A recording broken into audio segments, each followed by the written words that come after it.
Welcome, everybody, to another episode of The Political Lens. My name is Karthik, and I'm the host of this show. Today, I have a guest for you from the great state of Idaho. Could you give us your background, tell us who you are, and what you're running for, sir? Well, my name's Nate Roberts, and I'm running for the State House of Representatives here in District 29, which is Pocatello, Idaho proper. And my background is I'm an electrician. I'm been in the union, the International Brotherhood of Electrical Workers I started in 1991. So that gives you an idea. I've got a deep union background. And even though Idaho is a right to work state, there's a long, deep union history here in Idaho. And part of the reason why I chose to run was because I didn't feel that working people's issues and voices were being heard in the Capitol building. Mm-hmm. And so I put my name in and won my first election. So I'm now running for re-election. Cool. So, re-election, that means that you've served some time doing the legislative stuff, and you built up a background doing that. You have knowledge of how it works. So if you could share with the voters, let's just assume that the portion of people listening to this next segment are people who don't know about you. There may be fresh voters or weren't politically inclined, but they stumble onto this. What are some of your accomplishments or things that you've worked on in the legislature in the last term? Well, I was fortunate to be guided onto the Health and Welfare Committee in the House of Representatives there, and my caucus leadership was very demanding that I joined that committee, and I was very happy that I did, because that was one of the places that I found that I could make a large contribution to the success of our state. One of the things has been protecting our Medicaid expansion, which the voters approved of by over 2/3. That was 2018. And so it was a voter initiative. And so that's one of the things that I've been able to do, along with just in general protecting our state from some of the larger issues that we see that are being brought up by some of the more radical fringes in our state. And so I had one successful bill that I've sent across, and that was removing some dead language from our right to work laws. And as a union guy, it was very good to see, some portion of right to work being removed, even though it was dead language and adjudicated in the courts. But this state is still focusing on some of that. I know that Mountain States Policy Center here, which is an active PAC group, they've been pushing a right to work addition to our Constitution, so that it makes it even harder yet to repeal it. But I think that would be a hard fight for them too. I serve on Agricultural Committee and on the Commerce and Human Resources Committees, and so I've been able to make some differences there. We protected unemployment benefits in our state, where a Florida outfit came into the state and wanted to basically cut the benefits in half. And, they called it a rapid reemployment program, where our Department of Labor at the state says unemployment is not the issue. That people are not, staying on unemployment just to avoid work. So we were able to stop most of that. We did make some changes. They increased, for example, July 1st, work searches required to receive unemployment benefits will be increased by 120%. So you go from having 2 searches per week to 5 searches per week, and that can make it difficult for some individuals. But we have 2.7% unemployment right now in the state of Idaho. So pretty good. Yeah, we're growing state, and our economy is doing very well because it's a growing state. Where there's some concern to what happens once the growth stops. That we've done some things recently. 2020, I got to think it through here. They had a special session in 2022, and in that session they put $400 million towards education. And then they also instituted a flat tax, where they lowered the tax rate from the upper tax rate was about 6.8%, and now it's 5.8% across the board for anybody that has an income, whether that be a business or a working person. And so we're going to see how that works out, because with the growth that we've seen, of course, that's increasing the tax base. And so we've seen a number of times where the governor and the legislature will come out and say, hey, we've got this wonderful surplus. And when in fact, a lot of that surplus was federal money coming in from COVID. Mm-hmm. And of course, it's the surplus of growth moving in. And so not being able to account for that revenue in prediction. They've been using that as a method to lower taxes, saying that we don't need that. So Interesting. that's just some of the things that I've been working on. Mm-hmm. These are the issues that honestly are important to working people. Property taxes has been a real issue in our state because the growth, of course, is creating a value in housing to go up. So, I've gained recently on my house almost $60,000 in value, which means that I'm paying more in property taxes. So, and a lot of people are, under the impression that that's an artificial inflation of the property tax issue. Um, yeah, there's a lot of things that we're working on that involve working people, but unfortunately, our legislature likes to focus on more of the cultural issues. Like you may have seen on the social media that we had a bill run about unintended cannibalism this year that actually passed because it was relatively harmless when it comes to it. But it gives you an idea of some of the focus that we have. We're not really focused on the real issues. We're focused on some of the other issues that don't really exist. But hey, it's a possibility. So I guess we'll vote for that bill. Hmm.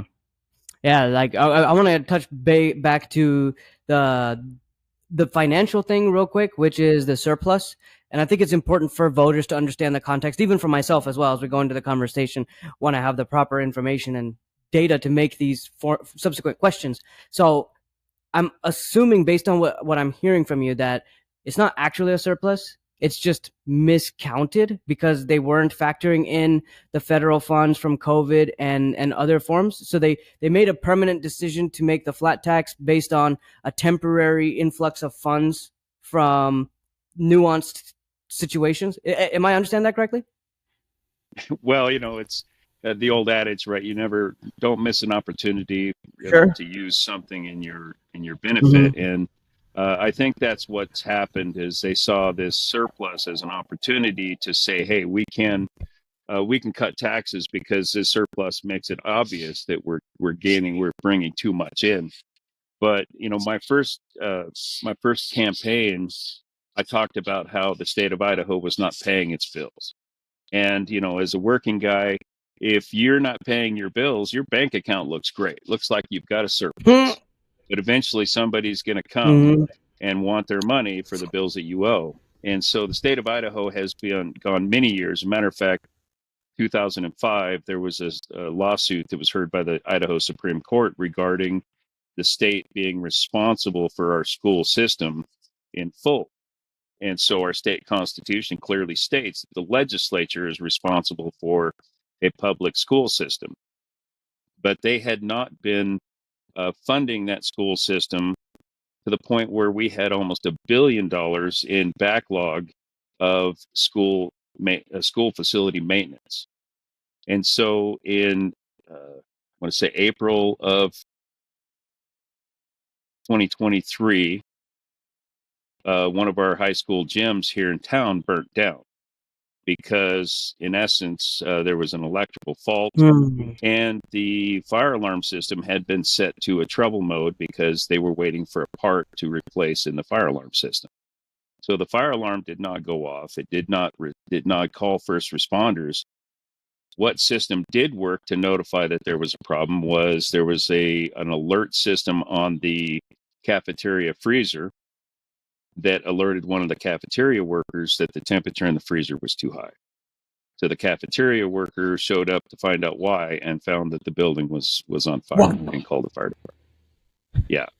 So, that's one of the things. That's like I said, the state has not been paying its bills. We're not taking care of the issues that we really need to take care of, the issues that are important to working people. And so, that's that by not paying their bills, they've kind of inflated their bank accounts to make it look like they've got a surplus. So Since then, we've put significant amount of money towards our school facilities. That does come with some mandates that actually makes it difficult for the schools to spend some of that money. And so, that's it's one of the issues that we're still working with. I'm a Democrat in the House, and we're a super minority. There's 11 of us Democrats and 59 of the Hmm. Republicans. So they don't really need our votes to get some of their bills across, but we've been able to. We have a very strong caucus. It's amazing the people that I work with in the building on both sides. Hmm. I mean, I have very good relationships on both sides of the aisle, Hmm. but my caucus I feel is definitely a lot stronger.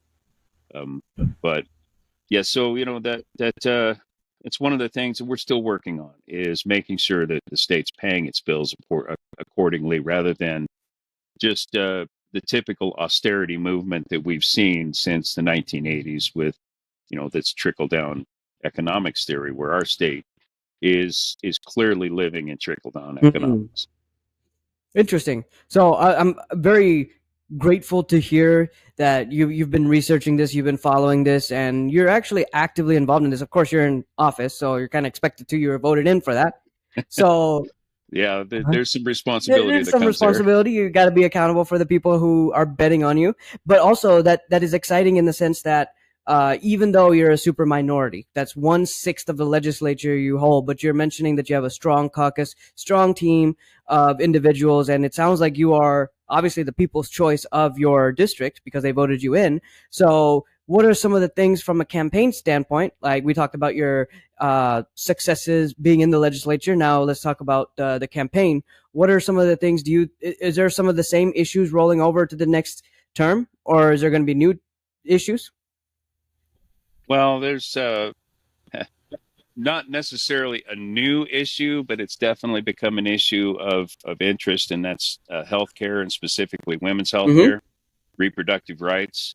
Idaho had a trigger law so that when Roe v. Wade was removed by our Supreme Court, some very drastic cases kicked in. So we in effect have a complete abortion ban. There are, they say, some medical exceptions, but that exception does not involve the health of the mother. It only involves the life of the mother.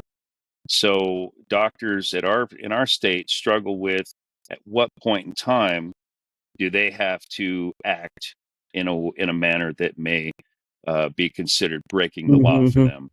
And so we've lost over 50% of our OBGYN Oh no. doctors. Um, yeah, we've had some dramatic losses in our healthcare when it comes to providers, and it's starting to spread just even outside of the women's healthcare issues. Yesterday, I was at a grand opening of one of our local community health centers here that's recently opened. Along with that building, they have a pharmacy included in that. And so I've been very involved in trying to see what we can do at the state level for pharmacies. Um, and these are some of the issues that we're working on in the campaign now. Prior it was more focused on property taxes and workers' rights for me. As a working guy, I understand how important it is to protect Mm-hmm. workers in our state, where we have 63% of workers, are at the stage where a $500 emergency could really cause them a problem. Right. If when COVID was here, if somebody wound up getting extremely sick, missing two paychecks could make a, a, a drastic problem for some of these individuals. Mm-hmm. And so just trying to find a balance in our state government and in our state laws to protect working people's rights. Those were some of the issues that we talked about previously. There's still currently issues. So it's been education, healthcare with specifics on women's healthcare, Mm-hmm. um, our taxes, property taxes, and now we have to talk about whether or not our school libraries or libraries in general are going to be attacked, because we recently passed a bill that was in effect a book ban. even though they said, well, it's just asking libraries to move what they considered harmful materials from one section to another, to segregate, adult material, as they put it, with away from children's material. But what that's done is that's created a situation where we've had at least one library close to children. So it's an adult only library, which kind of seems like it's counterproductive. And then, the libraries are still trying to figure out how they're going to address this. And a lot of them are retaining counsel to be able to deal with the possible legal implications that are involved there. So, there's some new topics that we're covering in the campaign, and there's still some of the old topics that remain. Yeah, well, I really would like to talk to you about some of these things because what it strikes me as very odd. I guess it's not odd. I think it's not surprising. Idaho has supermajority of Republicans. California has supermajority of Democrats, and very similar thing. I'm seeing some similar threads here. That is, and Yeah. I'm just assessing this. You are actually in the legislature, so maybe you can confirm or deny this. But if one of the supermajority party members introduces a bill which sounds good in theory, I mean, yeah, let's keep adult material away from kids. Sure, let's protect the right to life. Sure, then everybody else just bandwagons on it without contemplating the actual effect of the next few years, because 50% loss in OBGYN is nothing small. That's huge. No. Yeah. And well, it depends. It depends because, like pretty much all of the deep red states, we have a freedom caucus in the Republican Party, and so in effect, the way I see the Republican side is they've got three Mm-hmm. caucuses within their one party, and that is a leadership caucus, a moderate or mainstream caucus, and then the freedom caucus. And what I've seen is our leadership on that side, which they hold the Speaker of the House, and they control how bills are run. They control who chairs committees. It just depends on those individuals and what they want to see cross the line, and they will then utilize any distraction to get some of the issues that they're working on. So last year, we've seen some movement towards vouchers, for example, education vouchers, which is in essence allowing the state to pay for private education through a voucher system. Well, every state that's started a voucher system has seen a large hole blown into their budgets. So Arizona went from, I think they started out at $50 million with their education voucher, and they're now dealing with a $1 billion Woo! hole in their budget because that's how much it's increased to. Yes. Wow. And then, I've seen reports coming out of Arizona with their voucher system where they've got a number of cases now. One case involved, I believe, 6 people, and the fraud case that was brought against these 6 people was for $650,000. And that's, they're using that voucher system to take money out of the state coffers for whatever they want to do. And so if we're going to see a voucher come across, or a state tax credit, which they've talked about an education tax credit in place of a voucher, I think that has to come with significant amounts of accountability, because we put our public school systems under a microscope. And so anybody that's getting state funds for education really deserves to be under that same microscope. So even though in our recent primaries, the primary election was May 21st, and we've seen, I think the number at this state was 5 additional seats that went to that more Freedom Caucus group. And they're the ones that are deeply focused on the education vouchers. And so I'm a little concerned that we're going to see this voucher pass this year at some level. Mhm. So that's one of the things, we did. The Democratic Party has had for the first time, and I want to say 15 years, where we've actually got, we had somebody on the ballot in almost every Mhm. district. So I think it was nearly 80%, which is it's a hard thing to do in a state that it's registered about 18% Republican, or I'm sorry, 18% Oh Democrat. wow. So, yeah. yeah, we've got a very small Democratic registration levels. But the reason for that, I think, is because in 2011, the Republican Party closed their primaries. And so a lot of individuals that, you know, kind of lean more towards that Democratic side or centrist side, they will register as a Republican so that they can vote in the primaries where there may not be a Democrat to vote Hmm. for. And so it allows them to have a voice in an election because many of our districts, the primary is what decides who's going to be in the House. Hmm. Yeah, absolutely. So, so I think that the registration numbers are not necessarily telling the true tale because what I find when I'm out talking with public and I'm knocking doors is that most people are very centered. They're concerned about the issues, those kitchen table issues that they have to deal with. And so, the issues that they talk about, the library bills and, um, the abortion issues that are only created to me as a distraction. I think a majority of Idahoans are not really looking to have the state step in and deal with those issues. Hmm. And so it's just a matter of communicating with the voters and trying to let them see what the real issues are. Hmm.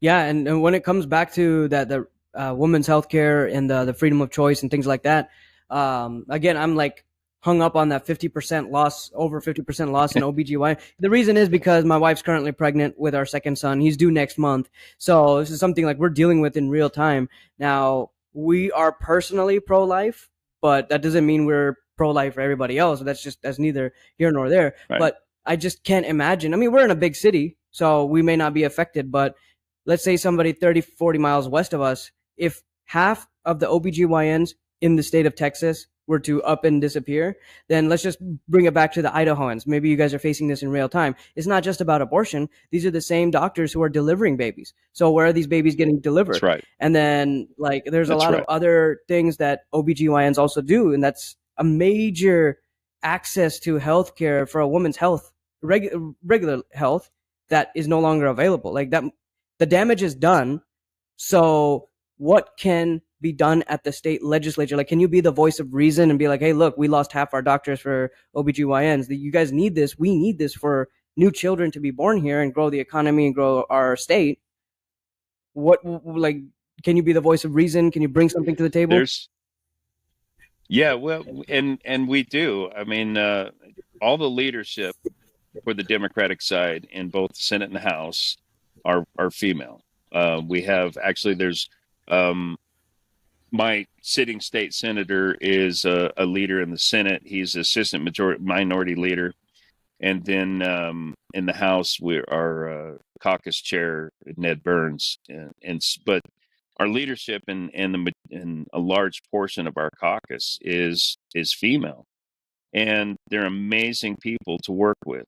I mean, they are so smart and so strong, and they voice these issues on the regular basis.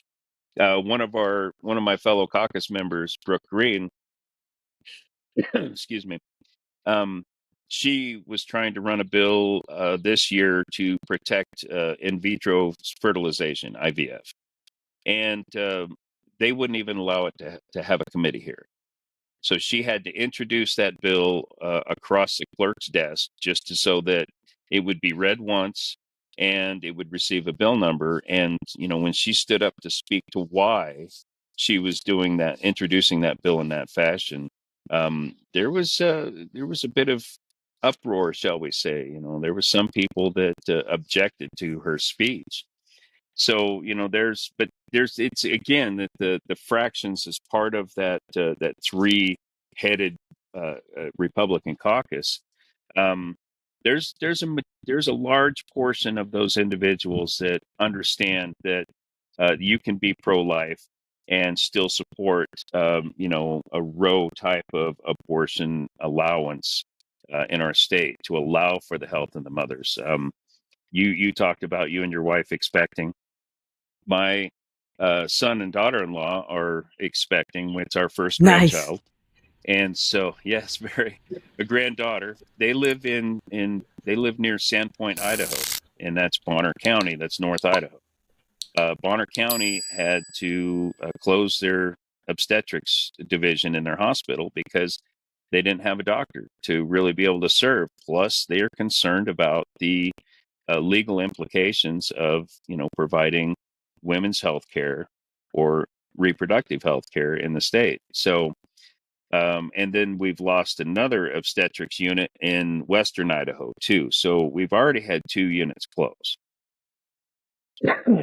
I recently was visiting with my son and daughter-in-law, and I purchased medical flight insurance for them just because they have to travel over an hour to see their OB doctor for their daughter.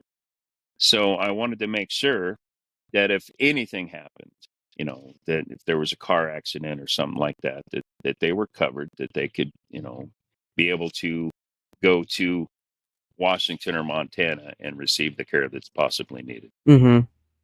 So yeah, it's a real concern in Idaho on both sides of the aisle because I think like being pro-life is we're all pro-life. Let's face it, we're all pro-life. Nobody wants to see a situation where a life is taken, even in vitro, or in utero.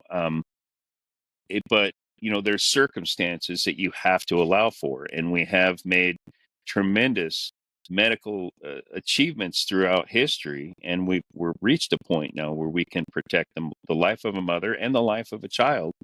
And but you have to be able to provide that health care without worrying about whether or not that doctor is going to go to jail or going to be sued by somebody and cost them enormous amounts of money. I mean, malpractice insurance is already a high expense for our doctors, and now they have to consider insurance that covers their any possible Mm-hmm. lawsuits too.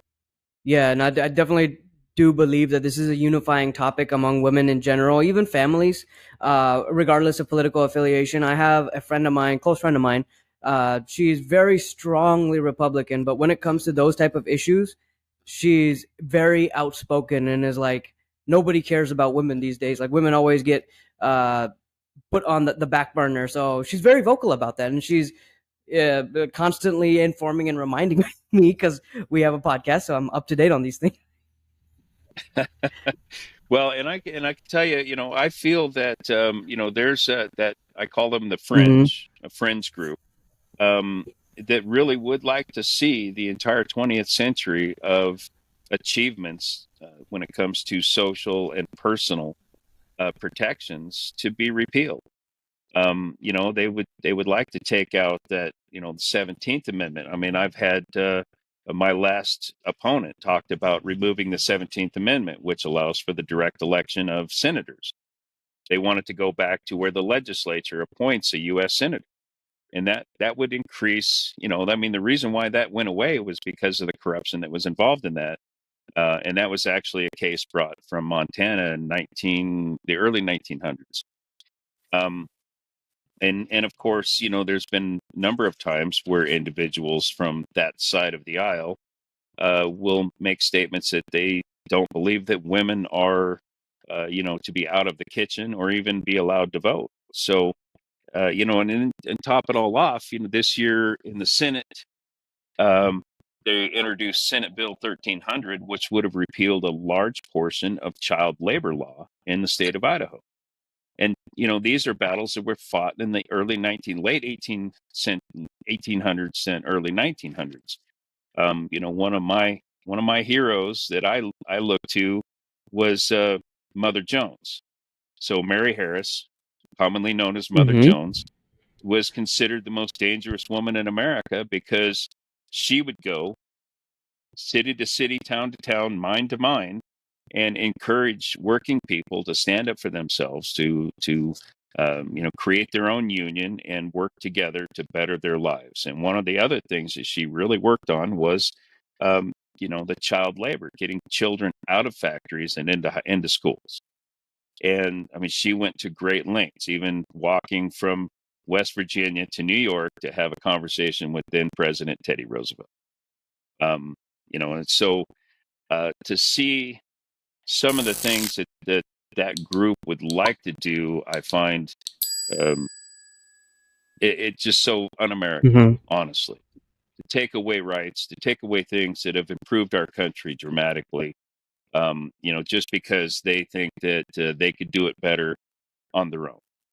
And rugged individualism may work if you're a pioneer moving in the 1850s from one side of our country to another to start your own farm. But in the 21st century, rugged individualism is not what our society needs. We need to come together and fully fund a society that takes care of one another and makes sure that our economy works for everyone, not just the top 1%. Yeah, and like, I would even make the argument that it at this point in 21st century, it's changing every decade because in the first decade of the 2000s, we didn't have smartphones. Then in the second decade, we all had smartphones, and now we're all using AI, and it's crazy. Like things change every single day. So I mean, let's talk about AI for a second because you're a workers' rights guy, you're a union guy. When it comes to workers' rights? What are some things that you can continue to push for in the state legislature, or is there protections? Or because you mentioned something about the right to work attempting to be codified as into the Constitution. Could you share Right. with That voters? was Mm-hmm. uh, that was a recent op-ed article that was put out again by a think tank group, the Mountain States Policy Center, and they're obviously on the right of the political aisle. And I think the concern is that we've actually begun as a labor group, the unions in the state of Idaho have begun to engage with both sides of the aisle. And, we've been rather successful in protecting workers' rights. So one of the big issues this year was our teachers came under attack. They tried to take away the right for teachers to have their dues taken from their check voluntarily and paid to the Idaho Education Association, as a check deduction. And those things are, I mean, that was just one of the minor things. They tried to make it more difficult for the teachers that are responsible for representing the other teachers in their school. So what we would commonly call a union steward or a union representative. They didn't want to allow them to, use, like, for example, the computer that they have on their desk at school to be able to communicate some of these issues. And, both sides of the aisle actually came together and said, this is a little too unreasonable. And we defeated that bill. And then in the House, the first time we defeated it, and then they called for reconsideration immediately after. And so we actually voted twice on that bill and defeated it twice. That was House Bill 602 this year. And so it really does show that there is interest in protecting our teachers on both sides of the aisle. And some of that does come from the fact that we've got an active labor union group that works with legislators, to make sure that they have the full understanding of what the issues really are. Mm-hmm. Because again, those bills were being brought by out of state groups, and with the interest that if they could make it harder for our education system to achieve in our public schools, then they would be more likely to be able to privatize the funding, the state funding of our school system. So it's an ongoing battle. We see it happening state to state. Mm-hmm. So that's one of the things that we've seen, and so that's, I think they're concerned that working people are starting to have a little too much of a voice in the building, and so they would try to take away any of the abilities that they have to work together and to bring some of that information in. And that's the whole concept behind right to work, honestly, is it makes it harder for unions to receive dues, right? So right to work, in essence, allows a person to not pay dues to their union. They can receive all the benefits of negotiated wages negotiated benefits, and negotiated health care. But they can also be represented by the union in any disputes that they may have with their employer, but they don't have to pay for those things. They don't have to pay the dues. And so within the union movement, we call that being a free rider. You take advantage of all the benefits, but you don't have to pay for it. And frankly, I recently was invited to a Chamber of Commerce meeting, the State Chamber of Commerce meeting, and I thought, wow, it's kind of funny that these all these corporations and businesses are paying for the benefits that they have by being represented by the State Chamber of Commerce.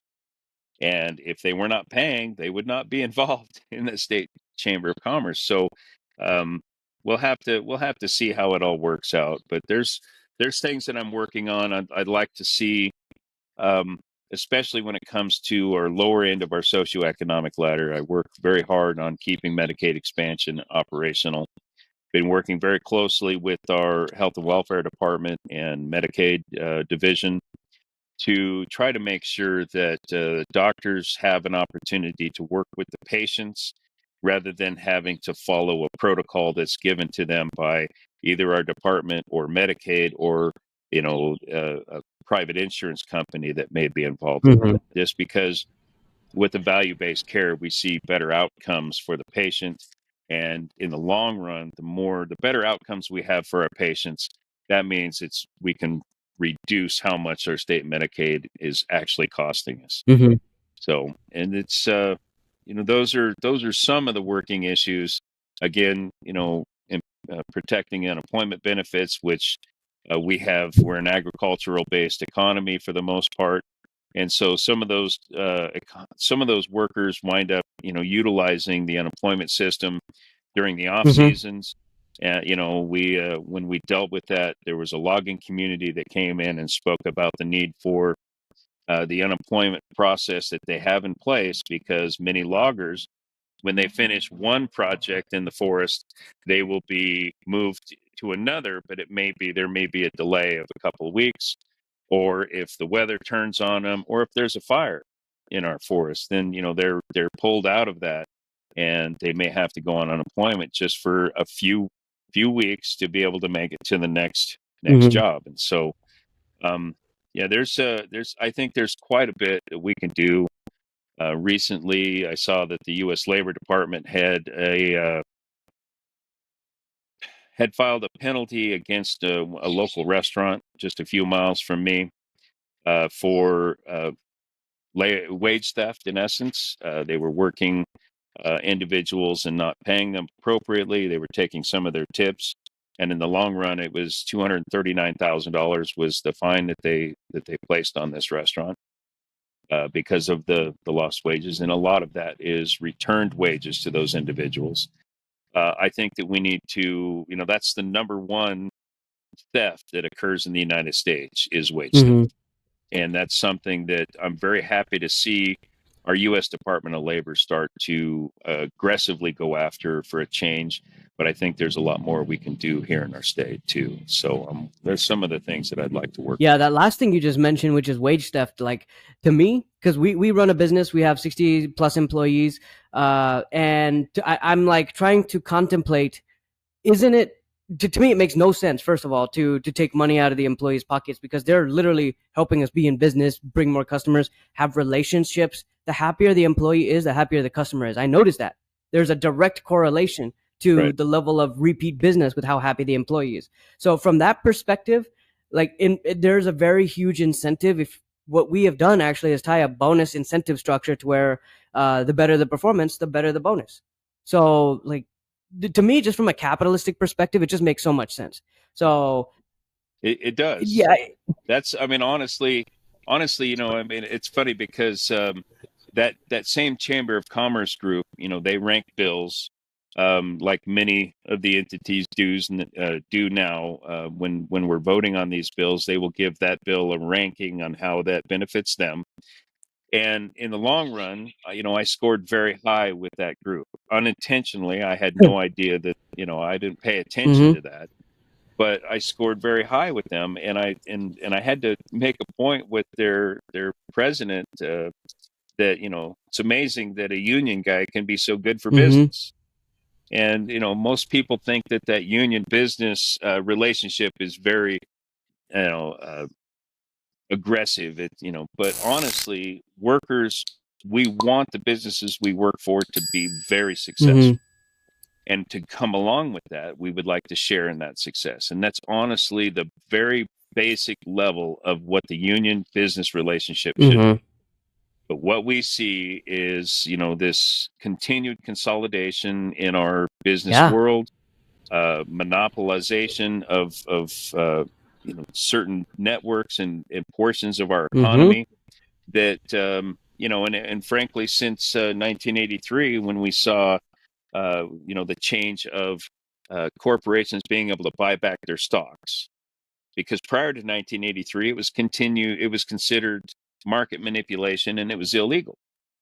And so the Federal Trade Commission under the Reagan administration says, oh, no, you can buy back your stocks. Well, since that time, we've seen $80 trillion go from the working class to the 1%. Um, and a lot of that is through the market manipulating that they've done through that stock buyback that only benefits the executive suite and the In- shareholders. And I think that, we need to um, encourage that unionization, which is what the National Labor Relations Act really did, was encourage unionization because that's private regulation of the business world. It's a private relationship between a union and their corporation that they work with. It's not involving the government when it comes to what we negotiate for, the wage levels that we have, and the benefits that we receive.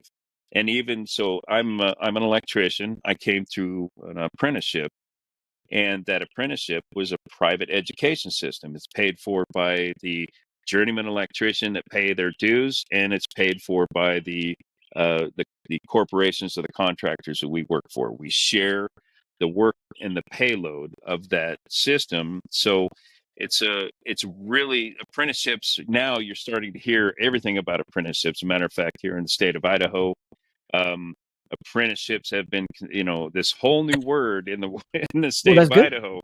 But it's like, but us union guys are standing around going, we've been doing apprenticeships for over Yeah. 100 years. Why haven't you been listening to us about it? Yeah. But now we in 2022 or 2023, we passed what was called the launch bill.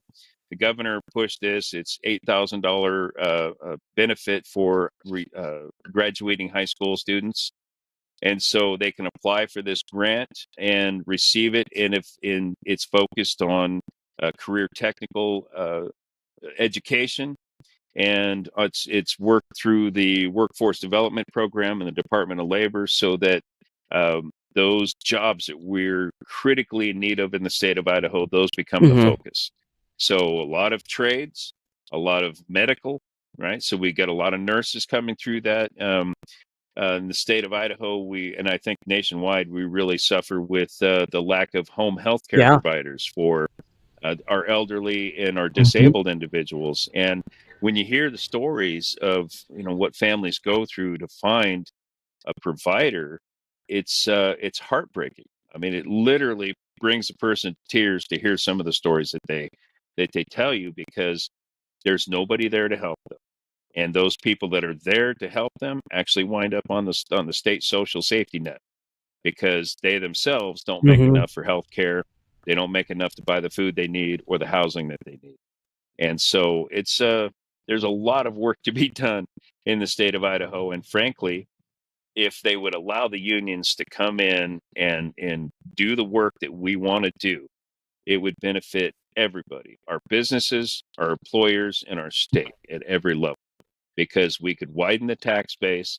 The businesses would be more successful because now more people at the lower end of our socioeconomic ladder would have money to spend locally for businesses. So, but again, you've got entities like the National Right to Work Defense League. There are national entities that come in and try to keep working people in their place, which is scared and being concerned about whether or not they'll have a paycheck next Mm-hmm. week. Yeah, and some of the things that you were talking about is actually could be a much greater thing for the next generation as well. I'm not sure if Gen Z is finished graduating high school. I think they're the next 2 years, 3 years will be graduating high school, but they're and then Generation Alphas right after that. They're going to be having the hardest time trying to find employment, and their cost of tuition for like a traditional 4 year school is just astronomically high. So it's a wide open playing Yeah, field for the trades, and especially with that the government assistance. I don't want to call it government assistance, but that yeah. stipend. It's a It's a it's a grant. grant. Right. It's an Yeah, education and grant that comes from the state. mhm, And I voted for it. I stood up and spoke in favor of it because I understand, I mean, like I said, the unions have been hamstrung in our state because of right to work. So, why not allow others to, get the education they need, and then, we'll talk to them once they're mhm. educated and explain to them that, you could be doing a lot better for yourself if you work with the rest of us in this union and collectively bargain for better benefits, better conditions, and Hmm. better pay. Yeah, incredible. So I have one question to ask about education, about the vouchers. But before I do that, are there any other points that you want to discuss with the voters that we can kind of hammer down? I think we've been hitting them pretty hard. I do tend to take things off in a bit of a tangent at time, but I think it's good. I'm very passionate about the work that I do. That's good because I don't think those tangents are unwarranted. We do clip these into little segments too. So if that segment is what the voter is looking Perfect. for, they'll listen to that, and then you'll be surprised how many eyes and ears are open through these conversations. So it's good stuff. But I wanted to ask you about the voucher thing because, or did you have something to add on that? Okay, okay. No, So go ahead with okay, your question. so with the voucher thing, looking at it at face value, and I've talked to people all over the United States that are in office and are running for office that seen problems with the voucher system, and it's in a huge discussion point here in Texas in the Republican Party. So at face value, this is one of those things where I see, oh, I'm paying property taxes anyway. Some of that goes to a public school. Now I have the opportunity to take that money and put my son through private school. Great. To me, face value, amazing. But then there's places like I believe it was Utah or Arizona. I think it was Utah that is actually spending 1.5 times as much per student for the voucher. So for every one student that's taken out of the public school, it's actually damaging one and a half of another student. So to me, the math ain't mathin'. Yeah, Like I'm not understanding how that's happening and things like that. Then there's the privatization. I'm sorry, the the publicization of private funds, opposite, you know what I'm getting at, where right. public funds going into private institutions. You mentioned that. So these are some of the things that's actually on a deeper level where if you hear school choice, it sounds great, right? The term school choice. But Yeah, what are the yeah, implications deep yeah. down? Like maybe you could shed on that. Well, we have a really good school choice system. We've got a number of charter schools that are very successful. And now some of that comes with the charter schools are handed their money and they're allowed to do their thing.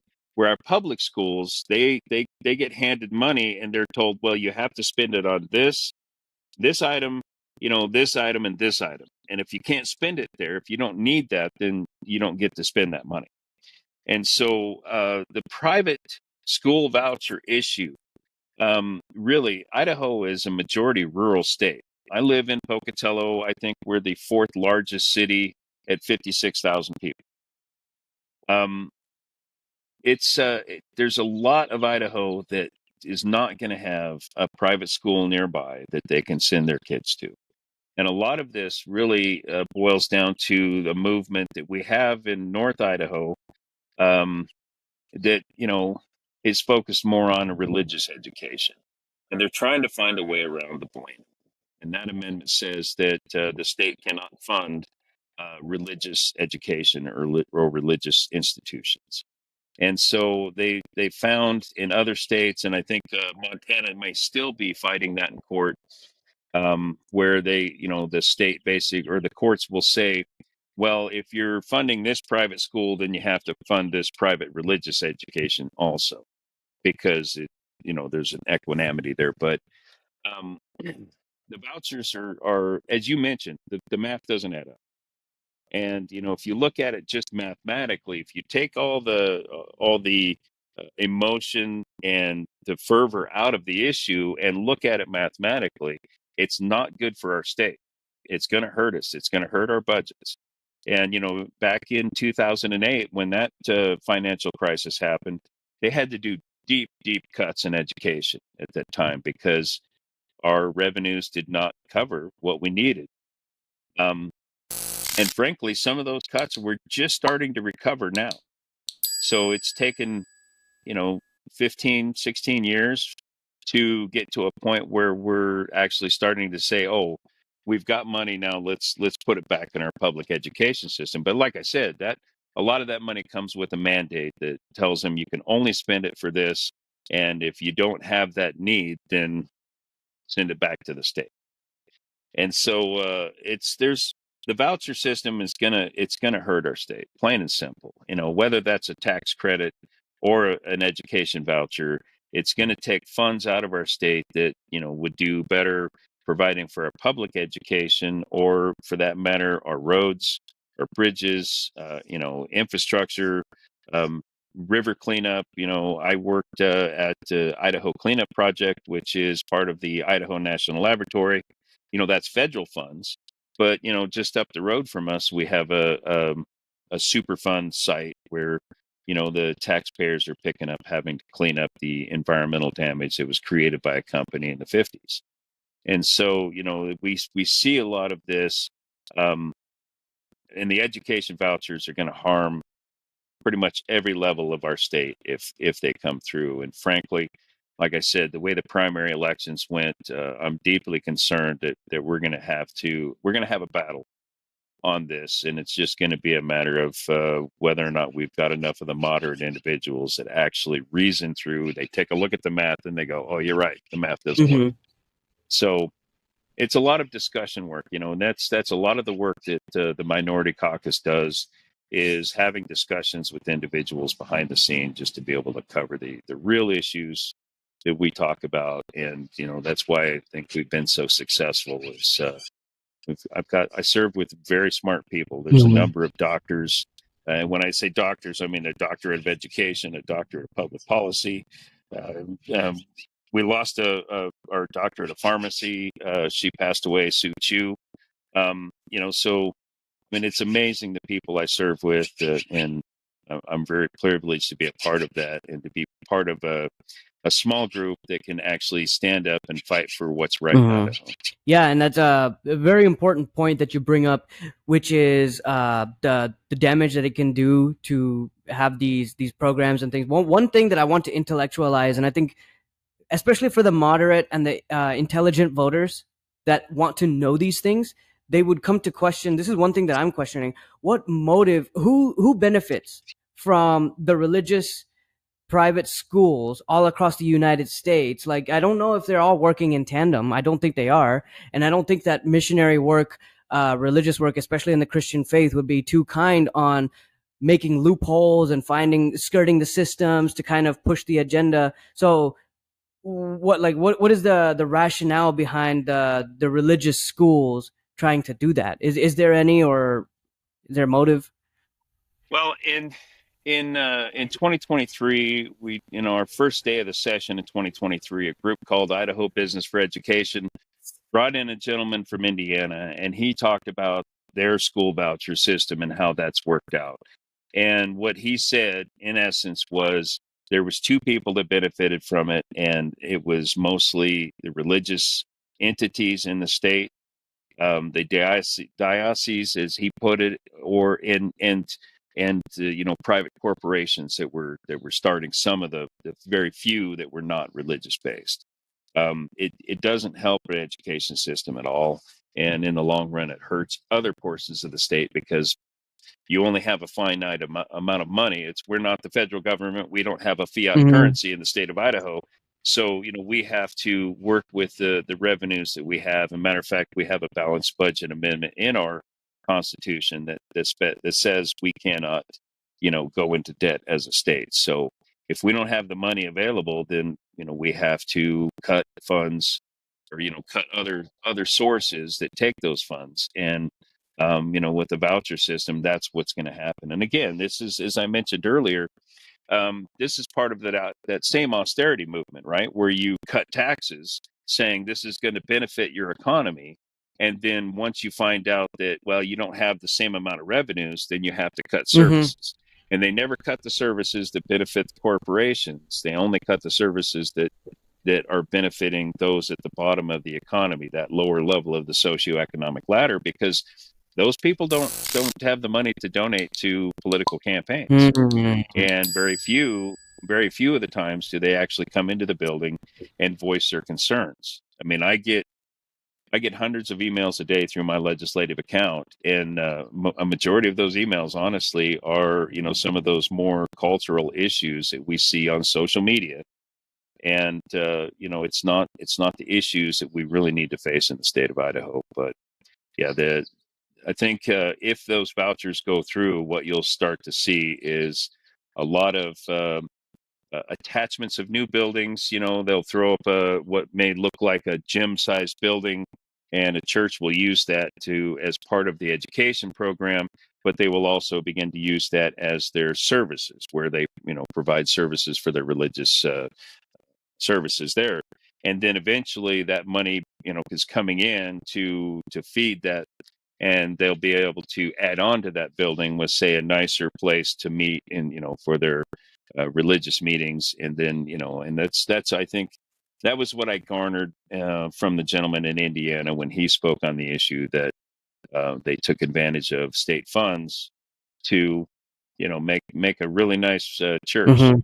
But in the long run, they're not able to provide the same services, education services for children. So much like our charter schools in this state, a lot of them don't have the funds to have, for example, a sports team.